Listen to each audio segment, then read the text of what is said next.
Okay, we're back. Okay, so today is, I think, our sixth video. Oh, We're cooking right nice. along. Yep, so welcome back, everybody, to our educational series, Do Your Parents Want to Stay Home? It looks like I'm looking over there. All right, I got to read this first part, where we support family caregivers with real guidance, solutions, and conversations. We are a nurse-owned and operated chronic disease management and caregiving agency, Mhm. proudly serving Flagstaff and roughly 1 hour and radius around Flagstaff. Our specialty is helping clients truly thrive as they age in place wherever they call home. Right? That's in everything we do. My name is Regina Deck. I'm a registered nurse, geriatric wellness specialist, nurse educator, and elder care consultant right here in Flagstaff. And I am the president of Sugar and Spice in Home Care. All right, so today we have a special guest, Amelia Rain. She is one of our Family family enrichment enrichment coordinators. coordinators. It's on my other paper. I always wrote, no, it's right there. Anywho, um, we have these beautiful names. So, joined by Amelia today, and we're going to be tackling the topic of when your parents want to stay home, but they don't let you take care of them like you know they need to be taken care of. So sometimes they, just get it in their mind that they don't want to take a shower. They don't want to take their meds. They Hmm. don't want to get in the car for their doctor's appointment. They don't want to do these things. And sometimes these things are non-negotiable. Hmm. Sure, there's times where you can pick your battles and not really fuss with it, but then there's other times where it's just got to happen. So, we wanted to offer some strategies and education today about some of the things that we have figured out that really work. And I think above all, I just want everyone to know that um, maintaining respect and honor Hmm. in everything that you do with your spouse or your loved one is really important. We have learned that our clients may not remember our names, they may not Hmm. remember who we are from time to time. We might be a perfect stranger, but they will start to remember the way that we make them feel, Hmm. right? So I think it's important for you as a caregiver and for your loved one that you're caring for to just try your best to stay honorable and respectful in the ways that you engage with them. So we're going to talk about some of those strategies today because you are the guru of figuring out ways to get people to do things that they don't want to do. Well, thank And you. so you're welcome. We're always applauding Amelia for her just off the cuff solutions that she comes up with. So, let's start to talk about some of those. Why don't you give us some of your strategies for turning no's into yeses? One of my most recent examples is a lady that we do showers for. She's in a facility. The people in the facility are unable to get her in the shower, Yeah, for one. right. Um, She just absolutely refuses. the yes, 100%. Um, the first day that I met her, actually, it was a shower day. I went in, sat down. We didn't address the shower. We Oh, sat there and talked okay. for 20 minutes, and we only have an hour Just to build get some this done. trust. But absolutely, I mean, Make them she's feel never, comfortable. even though she does have dementia, and even if she had met me before, she probably wouldn't have remembered it. Mm, I still feel that it's important to address those first times slowly. yeah. So we sat there and talked for a long time, and then I brought up the shower. She said that she wanted to shower in the afternoon. Ah, So I said, and it was okay. like 10:30, It was, right? In yeah, the it was morning. 10:30. Um, so I said, okay, not a problem. Went back to talking. We kept it very light, talked about where she likes to go on vacation. That made her very happy. Hmm. I went around while we were talking and I got everything ready for the shower. I got her clothes ready. I got, fresh towels, heater in the bathroom, all of the things. And then I covered the clocks. And I went back over and I said, hey, we're ready for your shower. And she was like, oh, I want to wait a little bit. And I was like, it's already the afternoon. It's already getting pretty late. Uh-huh. I think it's time. And she was like, Oh, okay. Oh, okay, cool. And she kind of grilled me a little bit. She was like, "Well, I need to get my clothes ready." And I showed her stack of clothes Look what I because did. in Yep. my opinion, it's important to have those visuals Yeah. because it's Speaks louder than words. Sometimes absolutely they can't understand everything, but there's they a little see bit the of body that language. disconnect. Yeah. So I bring her stack of clothes that I had ready Hmm. and I show them to her, show that I have her socks, underwear, shirt, pants, all of the things because that was very important to her. Um, and she eventually was like, "Okay, yeah, let's do it." And then the next time I saw her, I walked in and tried to do the same approach, and she wasn't having it. I walked in and I got met with, "Who are you and what are you doing here?" I was like, Uh-huh. "Okay, it's gonna be one of those days." Shoot, too bad that earned, respected, and Yep, back the next time. absolutely. She ended up leaving her room, eventually with the promise of a snack. Got her Ah, back into her room. She ate her snack and then was like, "Okay, are we taking a shower?" ah, Just 180. wow. Complete 180 around. So you never know who you're gonna get, really. That's Like it's that's a kind little of bit my different point. each time, so you have to figure it out. It's not a formula. Mm-hmm. There's not always a solution. You kind of just have to figure it out as you go. I think it helps to like it sounded like you right off the bat. One of the key concepts I think is to not get into a conflict with your loved one. So don't argue, don't Mm-hmm. reason, don't like get Yeah. all frustrated. They're gonna feed off of our energy as a Mm-hmm. caregiver. So it's important that we try to stay lighthearted. In all these things, can you see how these family caregivers really need help? Yes. Like they are carrying the weight of their own emotions, their own thoughts, the world Mm-hmm. of everything that they know needs to get done and grieving in the process of having to take care of their loved one Mm-hmm. because sometimes it there's a grief associated with it. um and then also just having to carry the burden of caring for a loved one. So I don't know. I'm putting a little plug that sugar and spice. This is what we do. We take care of the family caregivers Mm-hmm. so that they can relax, they can get some rest, they can have less stress. So, I always say that I have an advantage because I come in when our client already has that disability. mm, I didn't know them when they were right. strong and able. I always think about my partner's grandfather because he's watching his grandfather, who used to be larger than life, and Mm, just this absolute, he was in the military, he could do mm, anything, slowly not be able to do the things that he used to do. yeah, And it's just really frustrating. And then you have me who came in and you don't know any didn't different. know any different. Right, This is right. how he's always been. Yeah.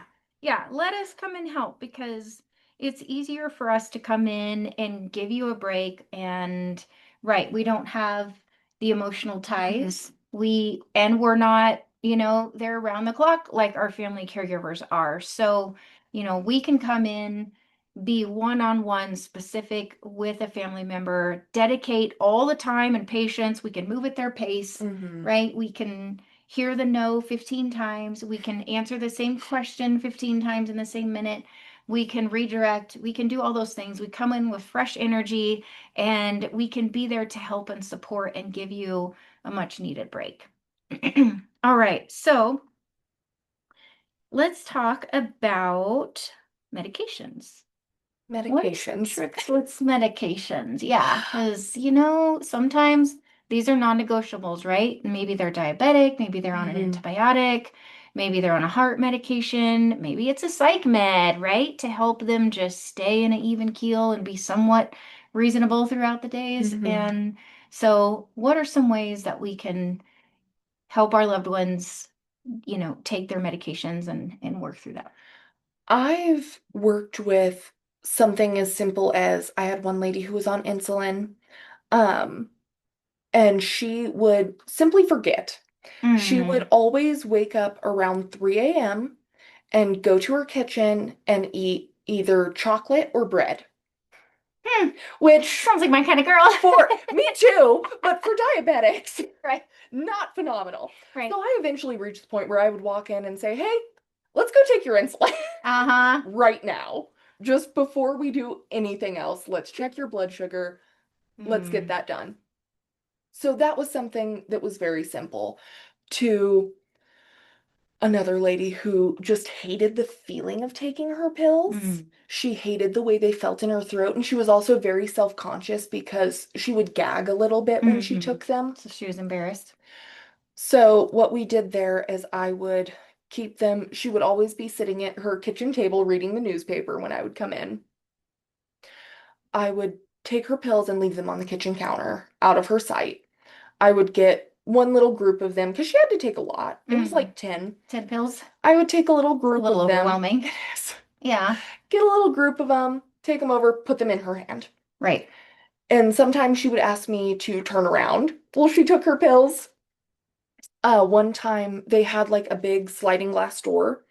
One time she asked me to go outside. So I did wait outside and watch to make sure she didn't hide them anywhere because Yes. she would hide them.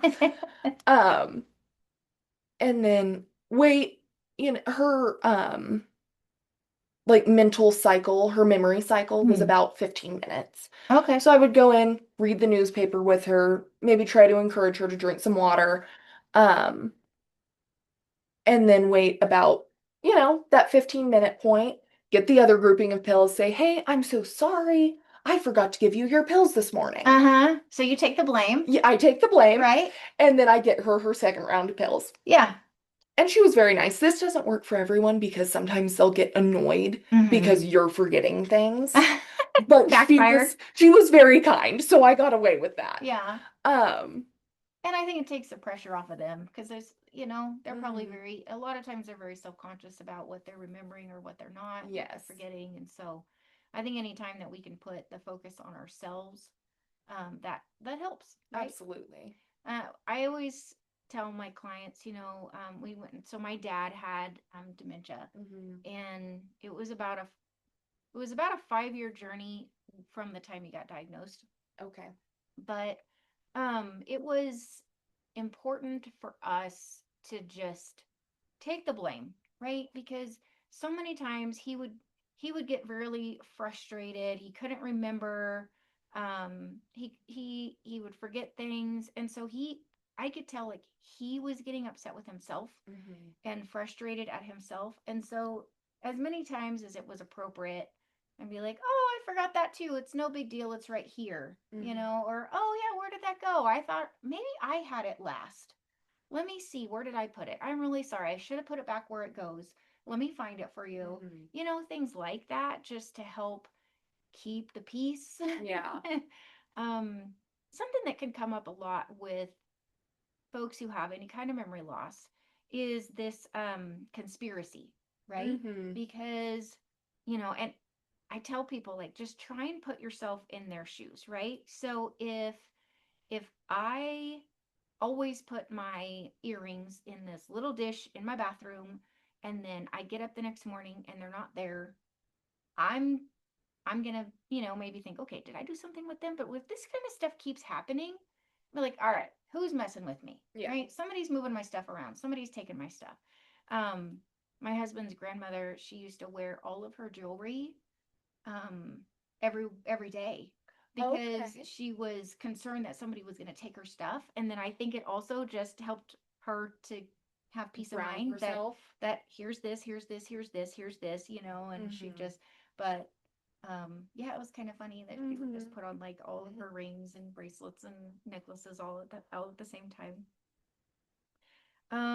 Okay, so you talked about something that I think is important. So small amounts with the pills. That Hmm. also I think works really well with food and with water. So can Hmm. you tell me a little bit more about some tricks that you've had with that? Yeah, so same I can't client. see you. Oh, sorry. You're hiding. There we are. Same I client. see your pretty face. She also didn't have an appetite, and she would forget and Mm. think, I already had breakfast Oh, or sure. I already had lunch. One of the things that I found worked best, if she was eating a meal with her husband, um, in that case, I could get away with giving her like half a sandwich, Mm. waiting for her to finish that, taking away her plate because her husband ate slower, taking away her plate, bringing her another half of a sandwich. Oh, Because here's right, your that lunch. 15 minutes, right? Yep, It would like reset, right? just So, waiting a little bit and then, oh, here's your it's lunch. lunchtime. I love it.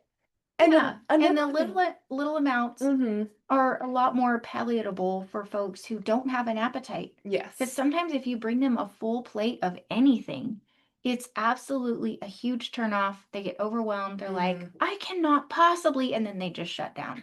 They don't eat anything, or And they don't it's know where to start. Yeah, Right? and especially I think you mentioned before in the generation of not wasting, Yes. Yeah. not wanting They'll to feel obligated. absolutely. Yeah. And then that again is And overwhelming. guilt, they feel guilty and all that. Mm-hmm. Yes. Yeah. So little finger size snacks. Mm-hmm. You mentioned cheese, crackers. Yep. We do the Um, charcuterie little yes. plate. Yes. Try to get the proteins in, try Mm-hmm. to keep the sugars low. Yep. Darby did a whole series, not a whole series, but she talked a couple of videos ago about the effects of sugar on the brain Mm. and how the inflammation is and kind of how it just shuts down the appetite. So if you can, just push the proteins first, the most necessary foods first. Mm-hmm. What about waters? What's the trick with water to keep that flowing throughout the day? Because dehydration can actually manifest Mm-hmm. in dementia and Yeah. memory loss and confusion and irritability. So just dehydration can cause a lot of other stuff. So how can we keep up on that? So I've done anything between little Dixie cups of water, Okay. um, like just a very small amount at a time, wait a while, bring them another one, and Okay. just small amounts to. I had another lady who wanted to just get it out of the way. So we would both get a glass of water. And she particularly liked cold water. So she would have a lot of ice in her water, and we would both just down a full glass of water. Did you get brain freeze? Yes. Ow. And then I had another lady who we would just put a glass of water everywhere she would sit down. So Oh, there was a glass of water by the couch, on the dining room perfect. table, by her reading chair, one in the bathroom, just one everywhere. Yeah. So no matter where she was, there was water within arm's reach. Well, and I think you brought up a good point too. So if you're drinking something Mm-hmm. too with them and eating with them, Yes. it makes so much more sense to sit down at the table and eat and drink with someone Mm-hmm. than to just serve them and then they're supposed to just tackle this on their own. Mm-hmm. But it's so much more natural Mm-hmm. if you sit down and eat with them. Um, you can also, make the drink more fun. Yes. Right? What if we put cut up strawberries in it, or what if we put chopped up cucumbers, or throw some mint in there and a little bit of ice, and put it in a cute glass Mm-hmm. or like a wine glass or something, and make it more fun. Oh, look what I made you, a Mm-hmm. refreshing blah blah blah, and come up with a cool name. Or even just something as simple as there was another client I had that really liked the electrolyte powder. Oh, okay. So having flavored water Sure. really helped her drink it Yes. because it tastes good. Yeah, that's a great point. Again, just try to come up with healthy options that aren't like high sugars. Yeah. So you don't, try not to resort to things like Kool-Aids and some of those that electrolytes are great. Some Hmm. of the electrolyte drinks out there have a lot of sugars in them, so just be careful with that, I would I say. think liquid IV in Mm, particular is either no sugar or very little sugar. hmm So that's a really good option. And there's also like zero sugar juices. hmm I know there's like a no sugar cranberry juice that one of my other ladies really Yeah, likes. That's a good option. yeah, But yeah, just making it more fun right. and more palatable. Little bits. Okay, I wanted to talk. Let me see what time. Where are we at with time? Okay, so we got about 10 more minutes. I wanted to talk a little bit more about the creative storytelling, right? Okay. Because some people have, and I know I struggled with this early on with my dad. I did not want to lie to him, right? But the reality is that he can't handle the reality. He Hmm. can't handle the truth. One extreme example of this is like if I, um, if I were with my dad and he said, "When's mom going to be home? Hmm. Where is she?" It certainly wouldn't help for me to say, "Dad, she died like 30 years ago, Mm-hmm. or don't you remember this happened or whatever.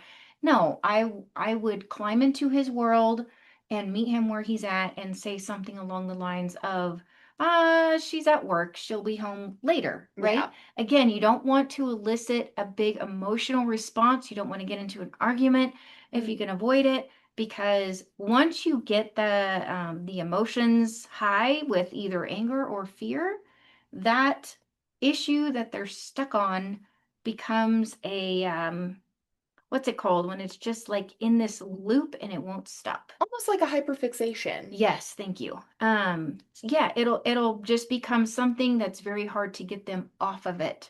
So the earlier on that you can climb in their world, give them an answer that will get them by for now Mm-hmm. is good. I want to share a story about my dad. So, my dad was in a memory care unit for people with behaviors.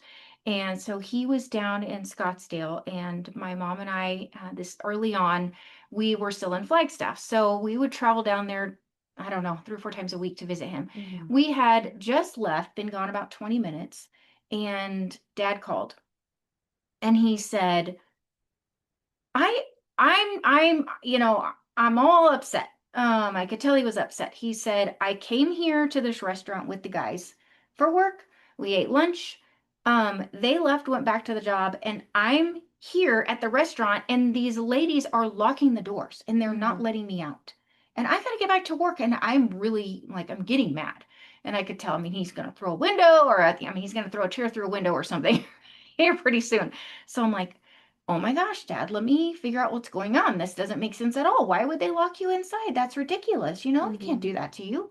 So it took me a few times. A social worker actually helped me realize that I wasn't getting inside his world and on his side like I could have been to make things better. Mm-hmm. Just to save some time, I won't go into the previous attempts that I had made, but just to give this story. So, um, my dad had always he worked in the oil industry, and he Oh, okay. was a production specialist. He was large and in charge for most of Mm-hmm. his careers. So he was used to making big decisions, carrying a lot of responsibility, and a very independent thinker. Mm-hmm. So for him to be in the situation, I got to get back to work. Somebody's not going to let me out. Like he's going to take matters into his own hands pretty soon, right? He's getting frustrated. Yeah. So I I hung up the phone and I was like, "Oh Lord, give me something." And immediately this whole story popped into my head. So I called him back and I said, "Dad, you're not going to believe this. This is crazy, I know, but so there's a highway that's less than a mile away from the restaurant that you're in. There has been an 18-wheeler that's got some hazardous materials on it that has crashed into something else. There's a hazmat spill. It's in the air. It's an airborne thing, Mm-hmm. right? It's in the air. The fire department and the police department have come around to every restaurant, house, everywhere, and told people they got to stay inside so that they don't get hurt by this toxic air. Mm-hmm. And it's going to take about 30 minutes, they're thinking, to get everything, to a safe level. And then they're going to come around and they're going to tell everybody when they can go back outside. Okay. So he, he takes it, right? He believes it. He's like, he's upset still, but he's like, oh my gosh, I can't believe that. And I'm like, I know it's crazy.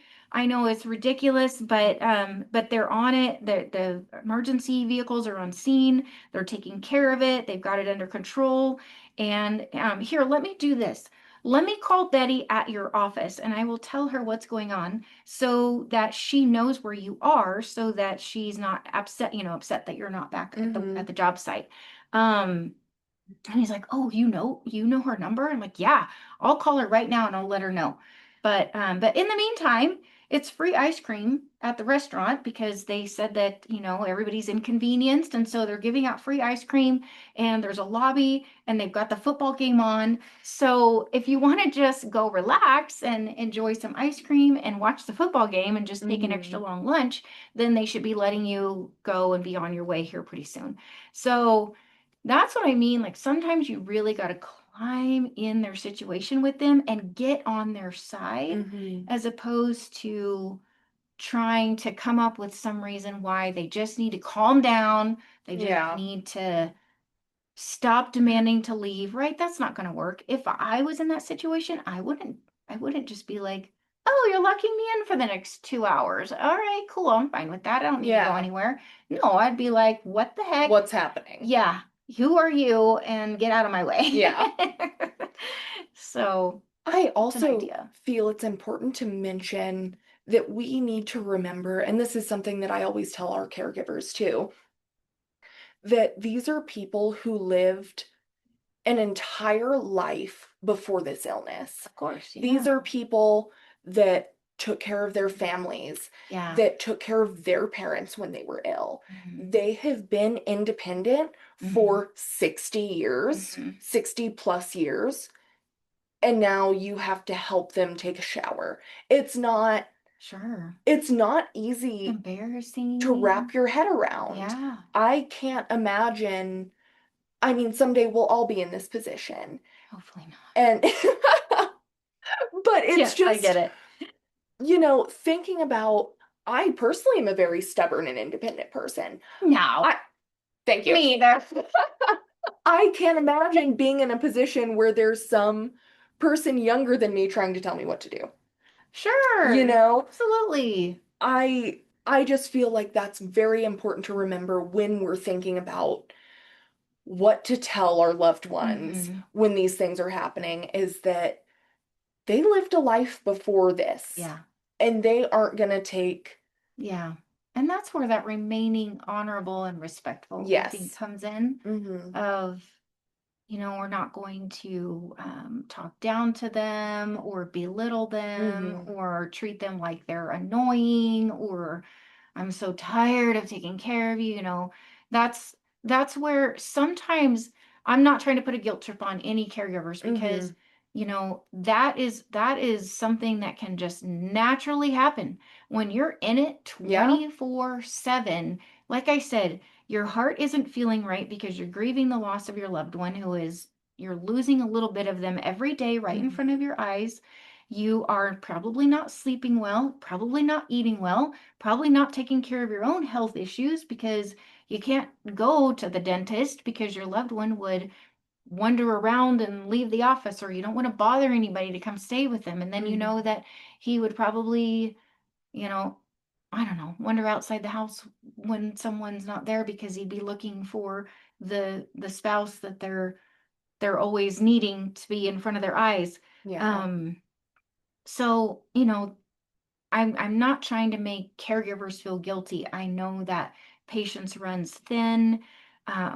You must feel overwhelmed, but I think more than anything, we're wanting to provide education to family caregivers to make their lives easier, to give them some tools to help them um, navigate some of these very difficult conversations. Mm-hmm. And please ask for help.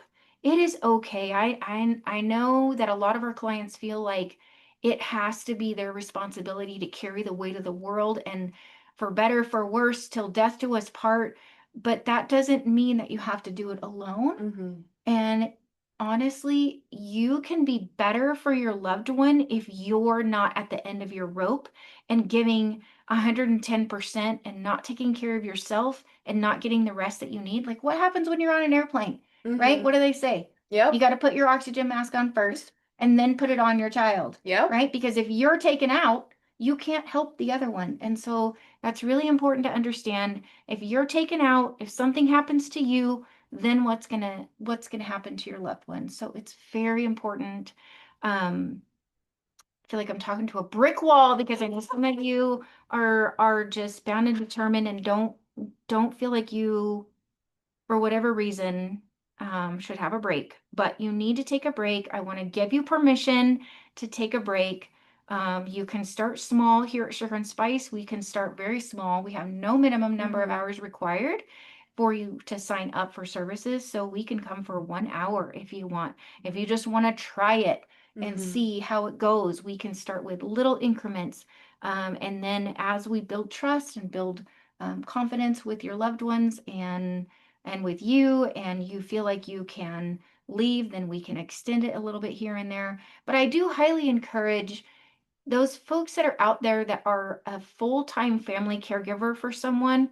If you don't have a backup plan, if Hmm. you don't have family nearby, somebody that can be at your house within an hour, to help you with a loved one, please call and have us just come out and do the consultation with you and get the paperwork signed. We don't have to start anything right now. We don't have to sign up for any hours right now, but at least you have us as a backup plan. Maybe you have family who lives in another state or another town, and they could get here, but it's going to take a few hours to a few days, Hmm. depending on flights and things like that.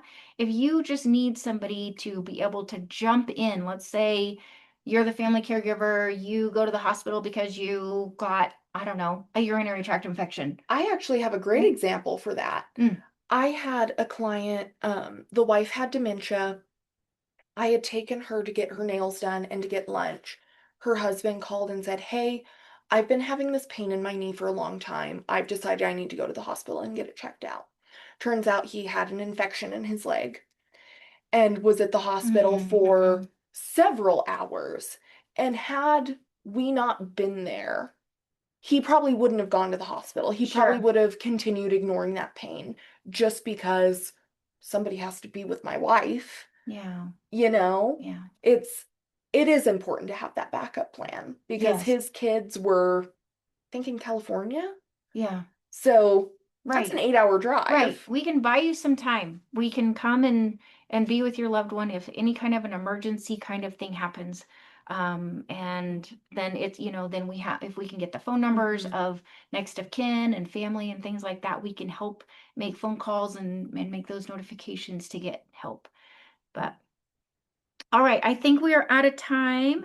Um, what is the awesome things that Infinity always says at the end? We'll be back next week Yep. with another video. Find us on, we have a new YouTube channel. I think we have one video on there. I know we're going to be loading the other ones, but please share this Facebook link with other family members or friends or anyone you know Mhm. of that could use some help. Again, I think this is video number 6, so look back through our page. There's several more there. And we're planning on carrying this on, I think, through the end of February. So lots of more Okay. information to come. Nice. All right. Thank you for being Of here. I course. appreciate you Thank and all your you. fun stories. Have a great day, everybody. Bye. Bye.